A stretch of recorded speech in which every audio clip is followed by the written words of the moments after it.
నా వెనక భాగంలో ఉన్నటువంటి 2 విగ్రహాలు మీకు కనబడుతూ ఉన్నాయి.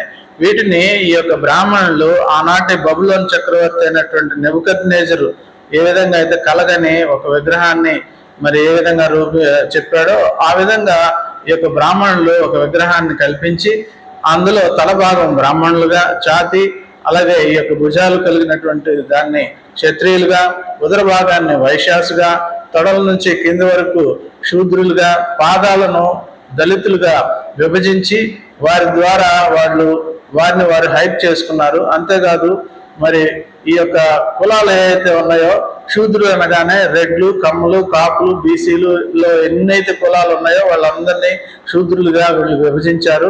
అదేవిధంగా దళితులు, మాల, మాదిగా అని ఎన్నైతే ఎస్సీ ఎస్టీ ఉపకులాలు ఉన్నాయో ఆ ఉపకులాలన్నింటినీ కూడా వీరే విడగొట్టి వీరి యొక్క ప్రాధాన్యత కోసం వీరు హైక్ చేసుకున్నారు.